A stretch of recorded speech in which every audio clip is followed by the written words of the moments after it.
Friends, कैसे हैं आप सब लोग। आज मैं आप लोगों के लिए ईवीएस के क्वेश्चन लेके आए जो यूपी टेट 2018 में पूछा गया था। 2018 के जो यूपी टेट था प्रीवियस ईयर क्वेश्चन का जो एग्जाम हुआ था, उसमें जो ईवीएस के क्वेश्चन जो 30 क्वेश्चन पूछे गए थे, उसी में से मैं 15 क्वेश्चन लेके आई हूँ। ये पार्ट फर्स्ट है।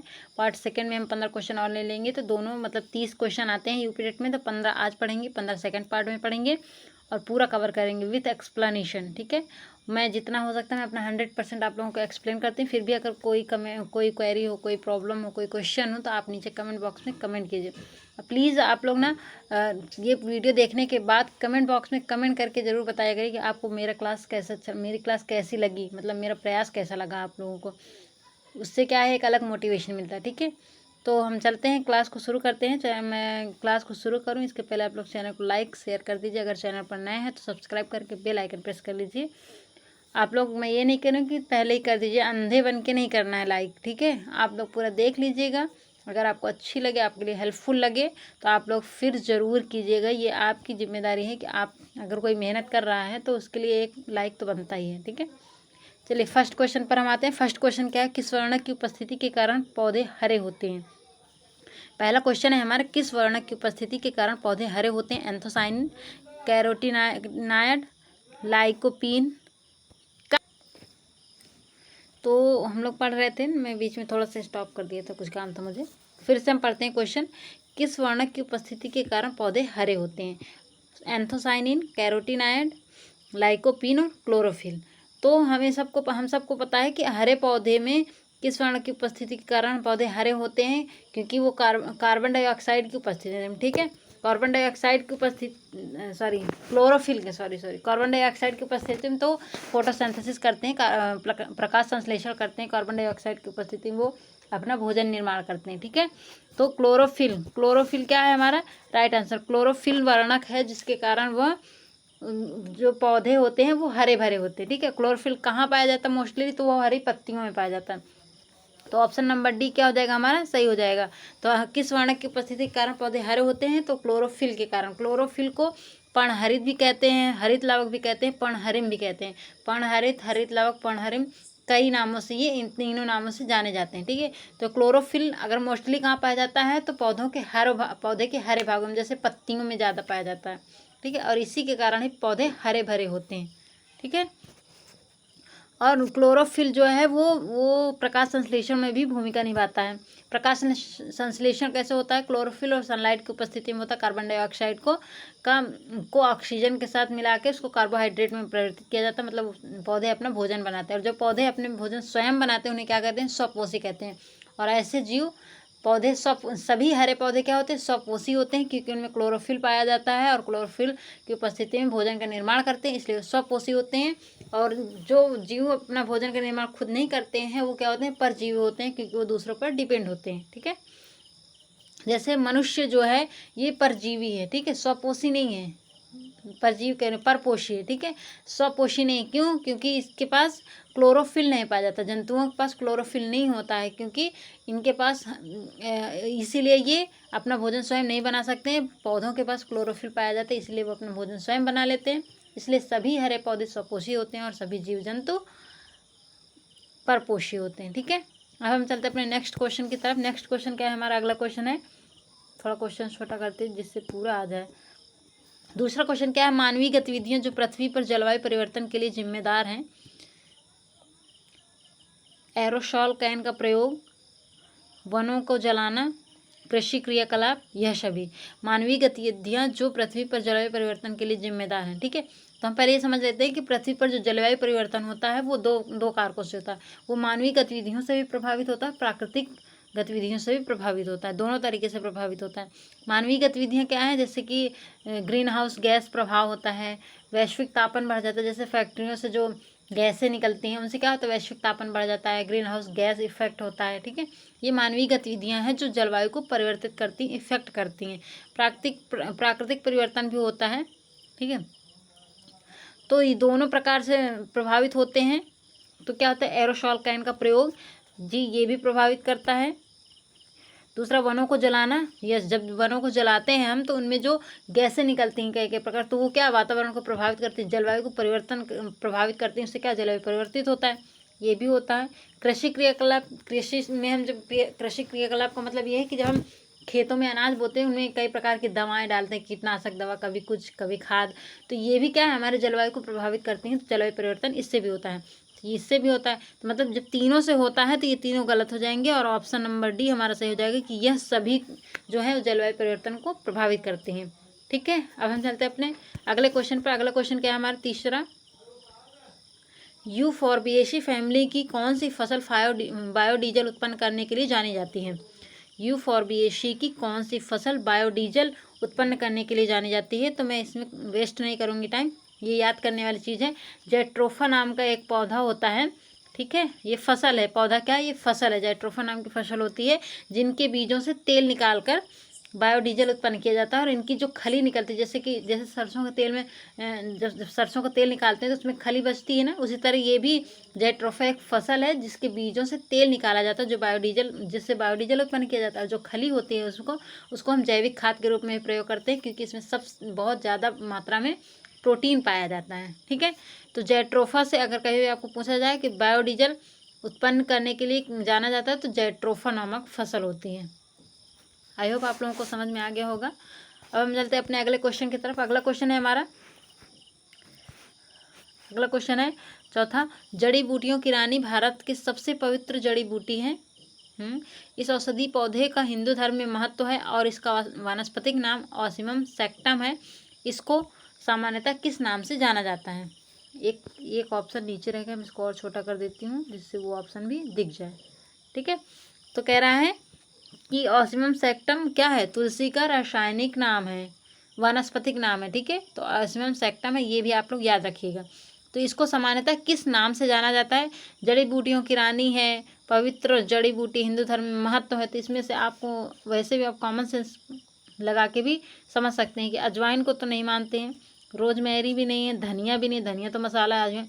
तुलसी एक ऐसा पौधा है जिसके हम लोग पूजा करते हैं। ठीक है, हिंदू धर्म में इसकी पूजा होती है, ये धार्मिक महत्व से जुड़ा हुआ है, पवित्र है ये, मतलब दवाइयों में भी काम आता है, जैसे खांसी हो गई, सर्दी जुकाम बच्चों को हो गए, इसका काढ़ा बना के देते हैं। ठीक है, तो ये तुलसी जो है इसी का वनस्पतिक नेम क्या है, ऑसिमम सैक्टम।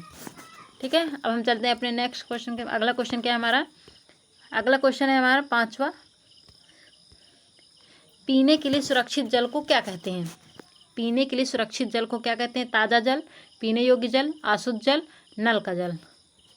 तो पीने के लिए सुरक्षित जल को क्या कहते हैं, पीने योग्य जल। ठीक है, पीने योग्य सुरक्षित जल को, पीने के लिए सुरक्षित जल क्या है, पीने योग्य जल। जो पीने योग्य होगा वही तो पीने के लिए सुरक्षित जल होगा।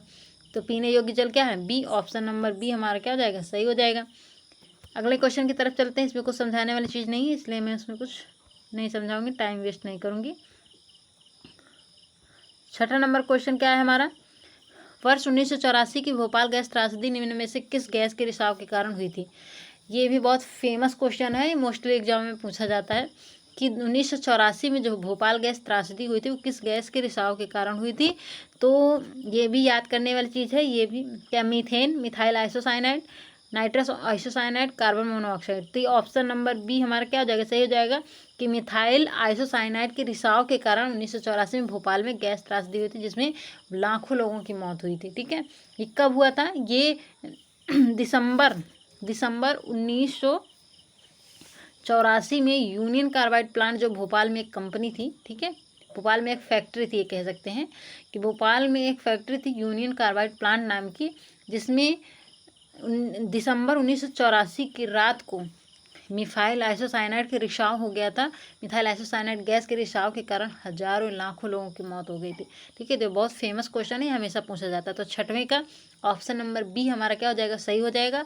अब हम चलते हैं अपने, अब यहाँ पे जैसे हम देख लें कि कभी कभी पूछ लिया जाता है कार्बन मोनोऑक्साइड क्या, कार्बन मोनोऑक्साइड का फॉर्मूला होता है CO। ठीक है, कार्बन मोनोऑक्साइड को हम क्या कहते हैं, ये बहुत खतरनाक गला घोटू गैस भी कहते हैं इसको, क्या कहते हैं इसको, हम गला घोटू गैस कहते हैं, गला घोटू गैस। क्योंकि अगर कार्बन मोनोऑक्साइड किसी के खून में, कि हमारे ब्लड में मिल जाए तो वो इंसान बचता नहीं। तभी कहते हैं कि रात में जो सिगड़ी उगड़ी और ये हीटर वीटर जला के बंद कमरे में नहीं रखना चाहिए, क्योंकि वहाँ पे क्या होता है कि उससे फिर वो कार्बन मोनोऑक्साइड निकलती है, और वो जब अगर हम बंद कमरे में सोते हैं तो गैस बाहर नहीं निकल पाती, और हमारे खून में, हमारे ब्लड में वो रिएक्शन करके मतलब मिल जाती है, और फिर वो आदमी सोता ही रहता है, फिर कभी नहीं उठता। ठीक है, तो कार्बन मोनोऑक्साइड बहुत ही खतरनाक है। अगर पूछा जाता है कभी कभी कि कौन सी गैस ऐसी है जो हमारे ब्लड के साथ बहुत जल्दी रिएक्ट करती है, बहुत जल्दी मतलब मिक्स हो जाती है, रिएक्शन बहुत जल्दी करती है, तो कार्बन मोनोऑक्साइड है।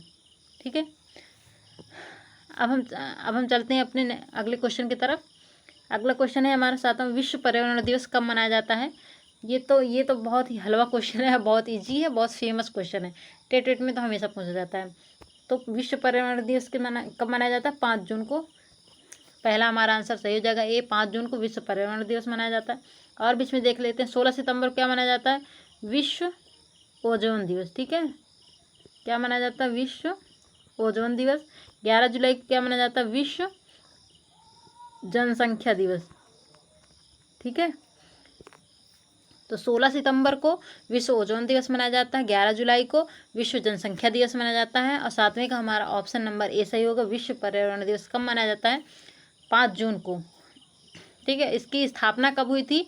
इसकी स्थापना यूएनओ द्वारा, मतलब संयुक्त राष्ट्र संघ द्वारा 1972 में स्टॉकहोम सम्मेलन में किया गया था, पर्यावरण की सुरक्षा के लिए। ठीक है, पर्यावरण की सुरक्षा के लिए स्टॉकहोम में 1972 में संयुक्त राष्ट्र संघ द्वारा यह सम्मेलन किया गया था, ये सम्मेलन आयोजित किया गया था। ठीक है, और तभी से ये 5 जून को मनाया जाता है। तो विश्व पर्यावरण दिवस कब मनाया जाता है? 5 जून को। 2018 में विश्व पर्यावरण दिवस की मेजबानी किसने की थी? भारत ने की थी।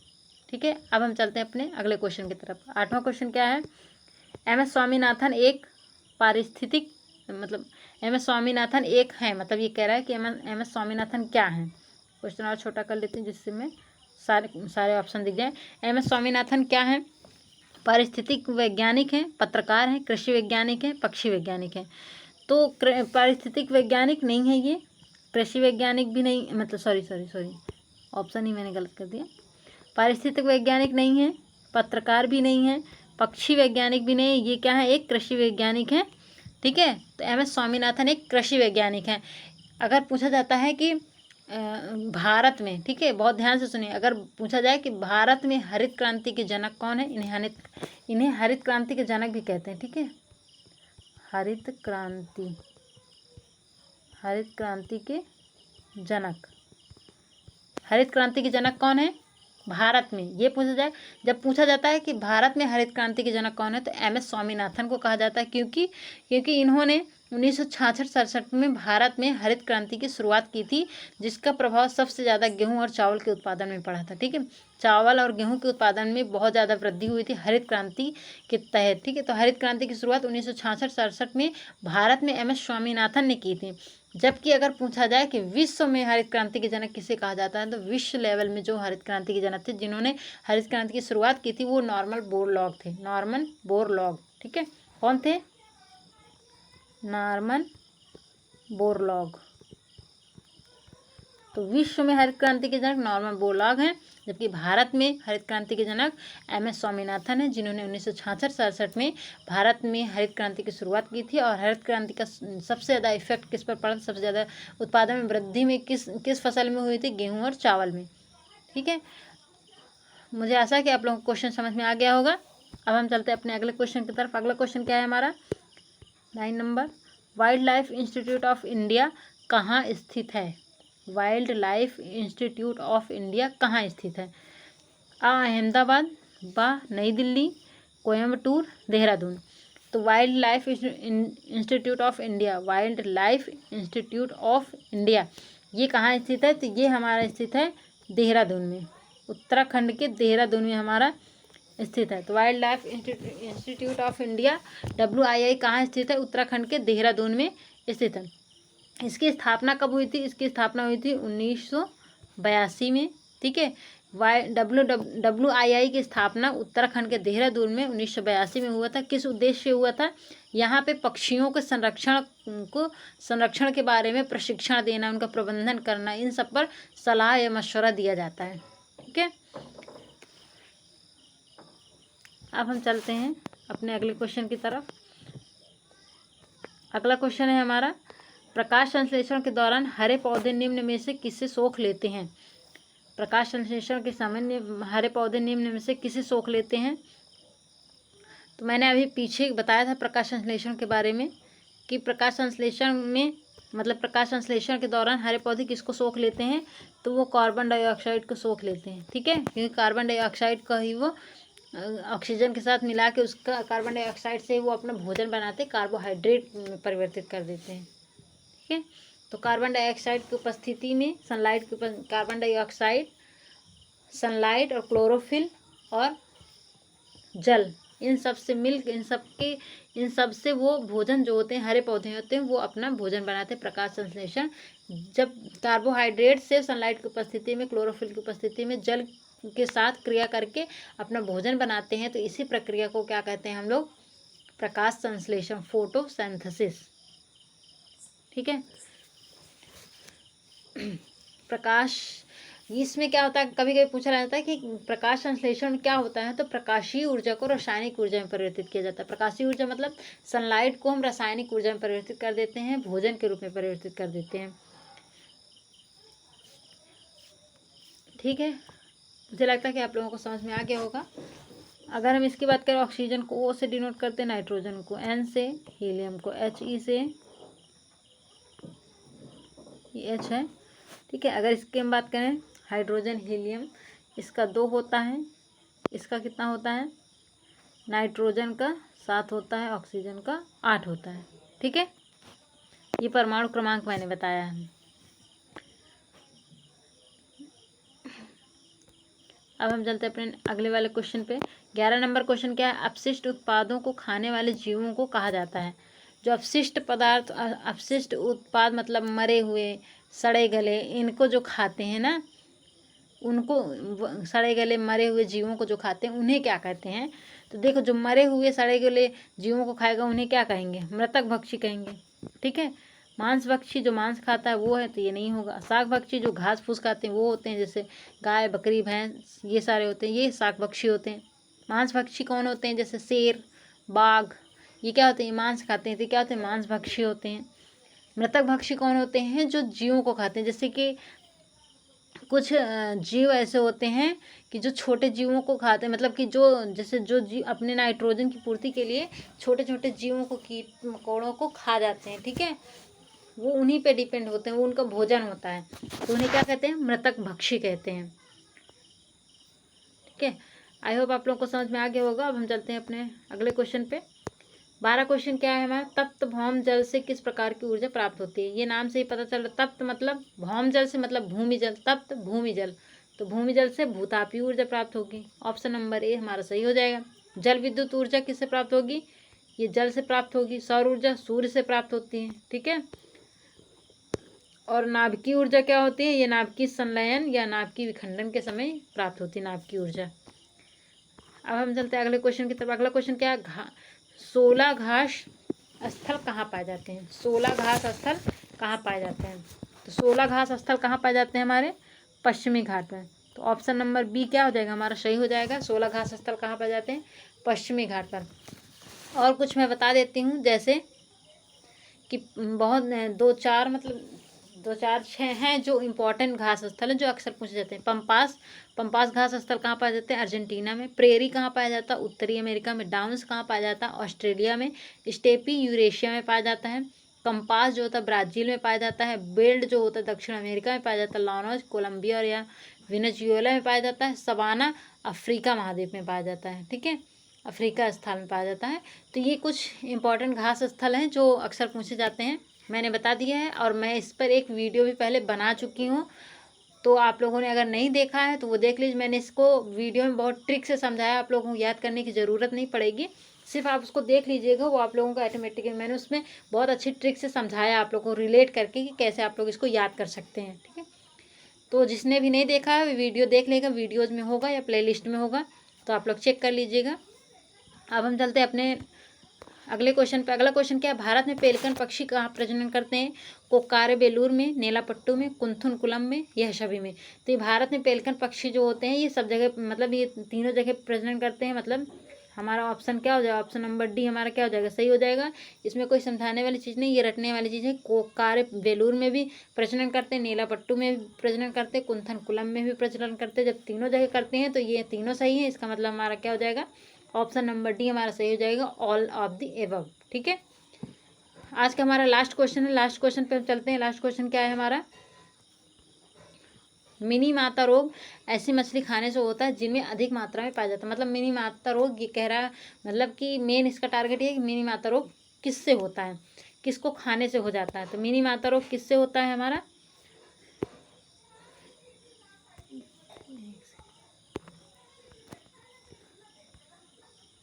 मिनी माता रोग किससे होता है हमारा, मिनी माता रोग, बार बार ये आ जाता ऊपर। मिनी माता रोग किससे होता है, जब बच्चे क्या खा लेते हैं, पारा। ठीक है, पारा, जब हमारे शरीर में पारा की अधिकता हो जाती है तो हमें क्या हो जाता है, मिनी माता रोग हो जाता है। तो मिनी माता रोग किसकी अधिकता से होता है शरीर में, पारा के। तो पारा का अगर हम देखें तो इसका Hg होता है फॉर्मूला। ठीक है, रासायनिक फार्मूला Hg होता है। तो ये हमारा ऑप्शन नंबर बी हमारा क्या हो जाएगा, सही हो जाएगा। अगर पूछेगा, कभी कभी पूछता है कैडमियम, कैडमियम को CD से करते हैं, इसकी अधिकता से क्या हो जाता है, इटाई रोग हो जाता है, इटाई रोग। ठीक है, और अगर हम पूछे नाइट्रोजन की अधिकता से क्या हो जाता है, हमें ब्लू बेबी सिंड्रोम हो जाता है, ब्लू बेबी सिंड्रोम लिख लीजिएगा आप लोग, यहाँ पे लिखते नहीं बन रहा। ठीक है, तो ब्लू बेबी सिंड्रोम कैसे होता है, नाइट्रोजन से। पारा से कौन सा होता है, मिनी माता रोग। कैडमियम किससे होता है, इटाई रोग किससे होता है, कैडमियम से। तो ये तीनों क्वेश्चन बहुत फेमस है, आप लोग इसको याद कर लीजिएगा। और ये था आज का हमारा लास्ट क्वेश्चन, और 15 क्वेश्चन हमने आज कर लिए। EVS जो 2018 का पेपर था, और 15 क्वेश्चन हम इसके सेकेंड पार्ट में करेंगे। तब तक इंतज़ार कीजिए और बने रहिए मेरे साथ इसी तरह टीचिंग एग्ज़ाम प्रिपरेशन के लिए। और कंटिन्यू आप क्लास चलेगी, मैं आप लोगों की पूरी तैयारी कराऊंगी, बस मुझ पर भरोसा रखिए और लाइक शेयर करते रहिए। अगर आप लोगों को क्लास अच्छी लगी हो, नहीं आपको लग रहा है कि नहीं मैंने मेहनत की है, आप लोग के लिए हेल्पफुल है, तो आप लोग प्लीज़ एक लाइक तो कीजिए और शेयर भी कीजिए ज़्यादा से ज़्यादा, जिससे जितना ज़्यादा मेरा चैनल ग्रो करेगा उतनी ज़्यादा मैं भी और एक्टिव तरीके से आप लोगों को पढ़ा पाऊँगी। तो please like share and subscribe. आज की क्लास यहीं तक। मेरी वीडियो देखने के लिए बहुत बहुत धन्यवाद। Bye bye.